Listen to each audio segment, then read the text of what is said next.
Well, thank you again for coming in and talking with us today. You're here visiting Ohio State with the Your Voice, Your Vision week that's going on this week. And I don't know if you wanted to maybe talk a little bit about what exactly that might be about, what you're here for. Well, I think at least, based off the information I was given about what this week means is that, obviously there's a lot of social issues going around right now, many of which are connected to sports. And so this is an opportunity for students to have open dialogue and certainly given my experience with certain social issues that it seemed kind of like a perfect fit, and it made all the sense in the world for me to come to the Ohio State University. Yeah, so a little bit of background. You got your start in Raleigh, and then you went to Detroit and spent some time in Orlando, I think. That was all for you were all writing for print at that point. Then you made the jump to ESPN as a columnist. What exactly was the transition like from going to there to ESPN and then on to TV, and what exactly were some of the challenges that you faced? Well, I was a career print person. I never wanted to do television. I just wanted to write. Actually, probably the last 3 or 4 jobs I've had were jobs I never thought I'd be doing. I didn't want to be a columnist either. I wanted to be a long-form feature writer. My dream job was to actually work at Sports Illustrated, not at ESPN. So I hadn't really given ESPN a whole lot of thought other than just being a general consumer of the network. So when I made the jump from Orlando to ESPN to write columns, I had every intention of just staying as a writer, no intention of doing television. And essentially what happens is at ESPN, it has so many different platforms, and if you can generate opinions, they tend to want to put you on TV shows. And if you're somewhat comfortable doing that, they tend to keep sticking you on TV shows. So just a few years in, next thing I know, half my job was doing television. And so it was very organic and accidental, and then it got to a point where I had an opportunity to do a TV show with one of my best friends, Michael Smith. And who wouldn't take that opportunity, talking sports every day on national TV with one of your best friends? Easy decision to make. So I didn't find TV. TV more or less found me. And certainly there were some challenges. TV is so much different than print. Television, what you would normally write in 1,000 words, you have to say in 30 seconds. And there were other technical things I had to figure out. How to read a teleprompter, number one. Not that I couldn't read, but reading a teleprompter is totally different. And just the comfort of television. The one good thing and saving grace for me is that because I didn't expect to be a TV person, I didn't take it that seriously. So therefore, when I was on TV, I was always myself because I wasn't worried about how I looked, how I appeared, what people thought of my opinions. I was just being myself.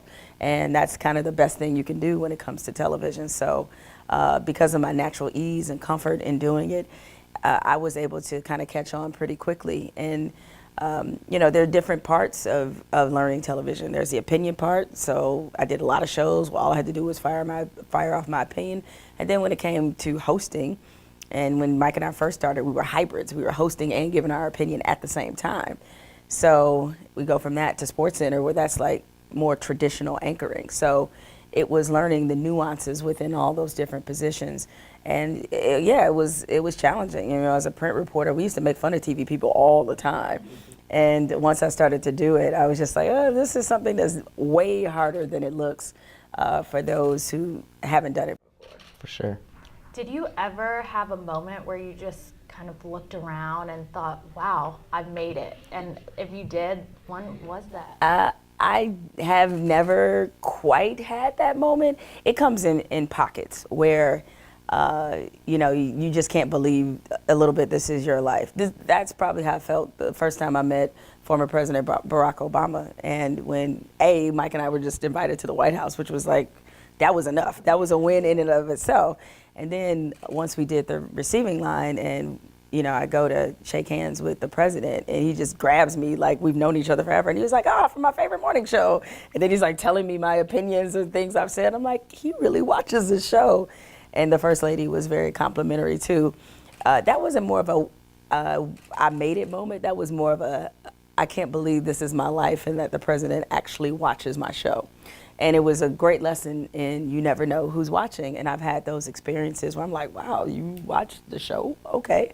Throughout some of my time at ESPN. So that part is always very surreal. But it's hard for me to have this feeling like I've made it, because it's just so much more that I want to do. And I'm not even really sure what that feeling is supposed to feel like. Does it mean that I'm gonna just up and retire? Does it mean that I'm done wanting different things, or that I've accomplished all my goals? I think that's just always evolving. I've been lucky and fortunate and blessed enough to do some very special things in my career, but I'm not sure if that moment's actually come for me.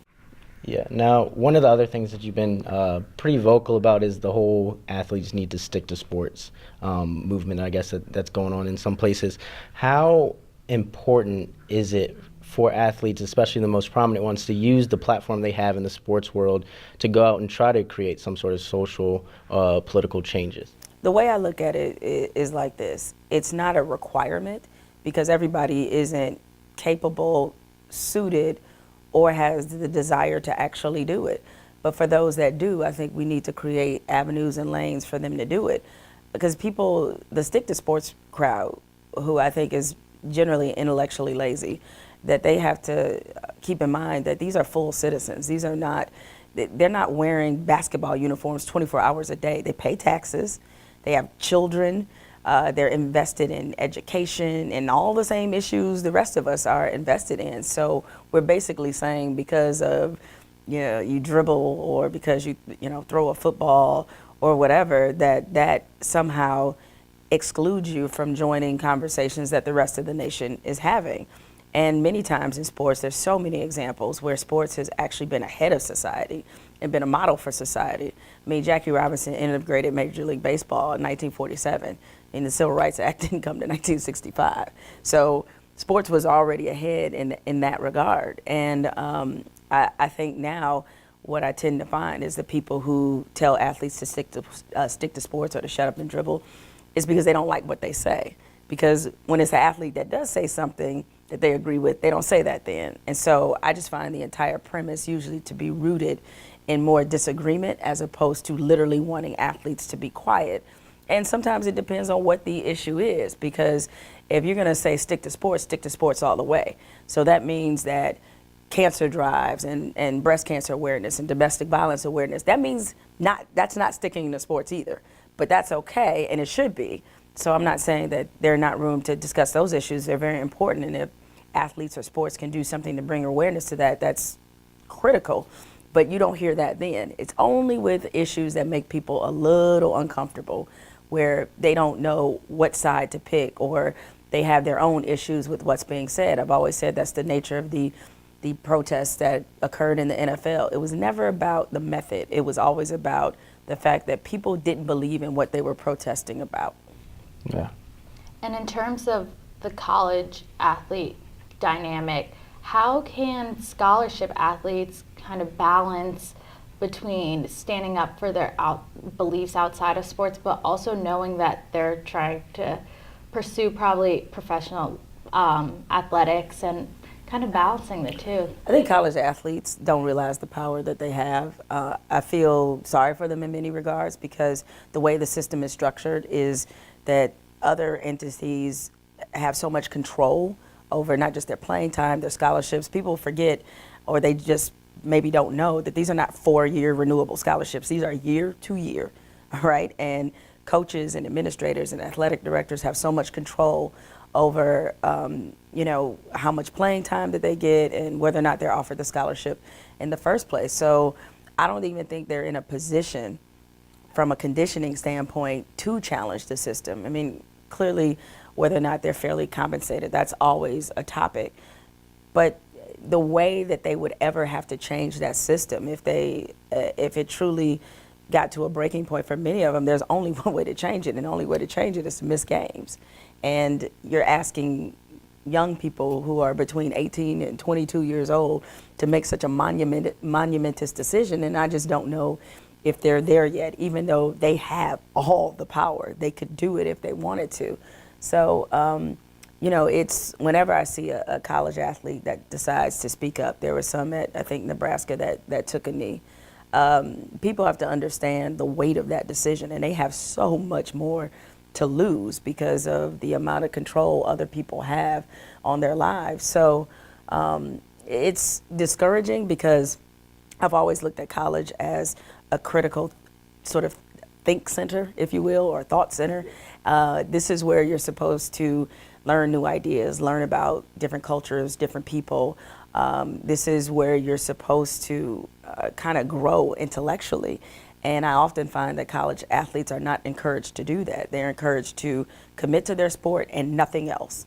And it bothers me when I see that they're segregated from other students, or they're nudged, sometimes pushed to take certain majors because they want them to think about only their sport, even though the majority of them won't be professionals, and a lot of them wind up leaving with degrees that they have no use for, has no practical application for them beyond football. So it's really a system that kind of needs to be turned on its head, and especially when you look at some of the graduation rates, particularly of African American male players, is that you wonder, you're coming here, you're pouring all your energy, your heart and soul into a sport. In a lot of cases, too many, you're not being educated. So what are you really doing here? And so, hopefully as they become more cognizant of their power, that things will change. But I think the NCAA is pretty committed to keeping things the way that it is. Yeah.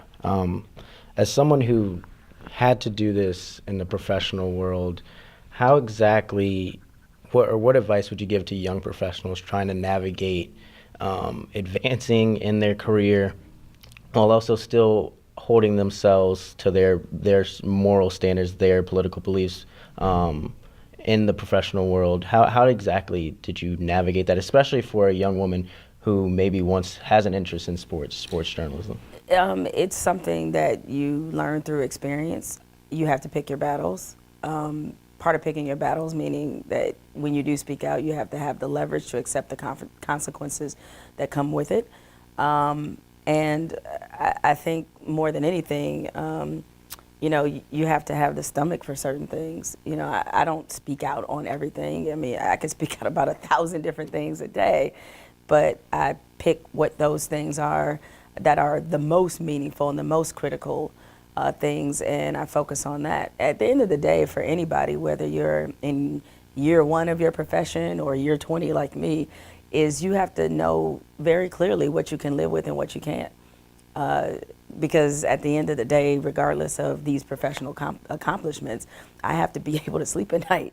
And so there are certain things that I can't tolerate, I won't do, that are my sort of set in stone kind of boundaries. And I think we all know what that line is for all of us. And so whatever it is you choose to sort of put yourself on the line for, you have to ask yourself, is this really worth it?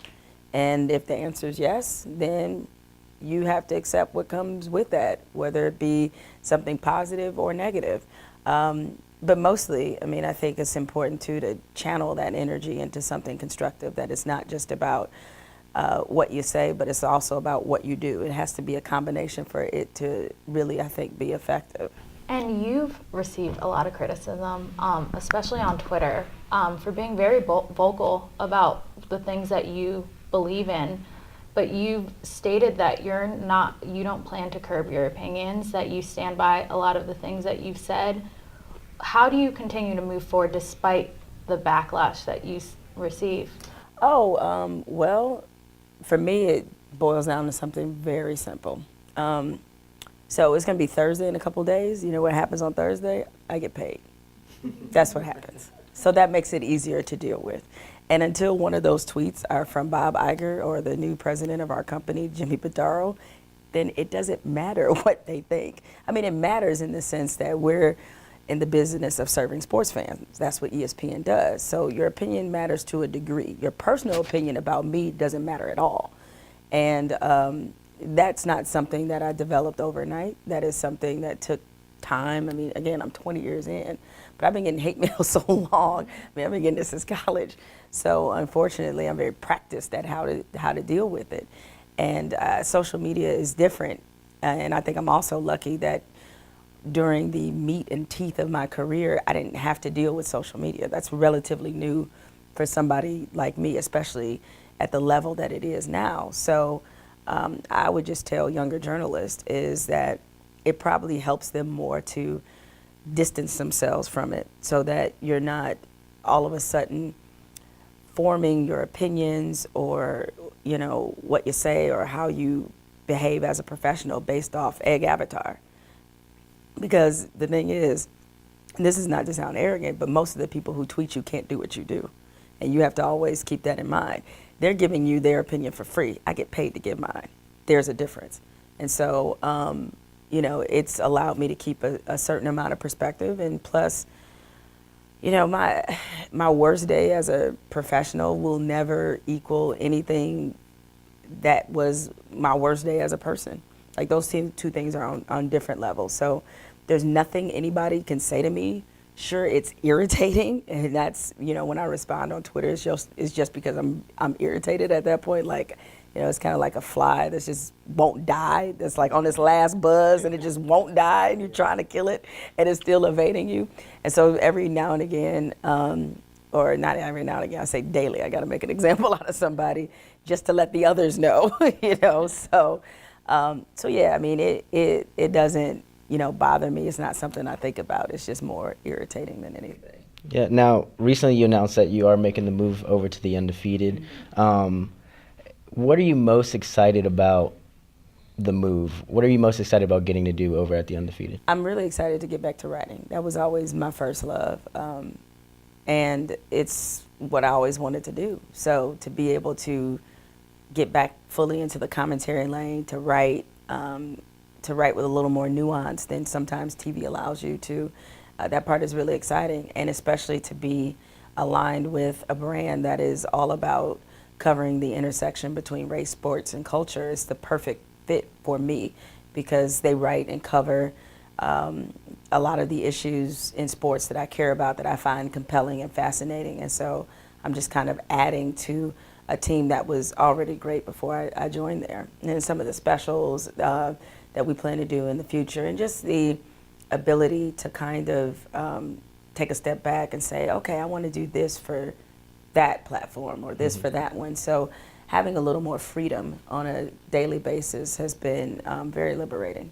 Yeah. Now we're going to get a little bit off of the heavy sports stuff.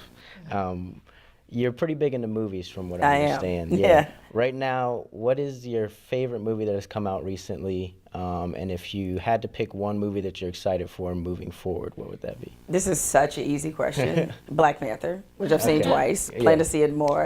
That's my favorite movie of the moment. Really good. And of course, I'm looking forward to Infinity Wars. Like, it's just natural. Yeah, I've seen all of the Marvel movies. I grew up reading comic books, so to actually work for a company that owns Marvel is pretty amazing as far as I'm concerned. But yeah, I mean, I've debated about whether or not Black Panther is the best Marvel movie. It feels like it is, but I don't know. You know, once I start thinking about Civil War, Winter Soldier, like I don't want to go fourth level nerd on you here, but like once I start thinking about all of those, it's hard to come up with a top 5 for Marvel, because since they've done such a good job. Yeah, thank you again for taking the time with us. Wish you all the best at the Undefeated moving forward. All right, appreciate it. Thank you guys. Thank you.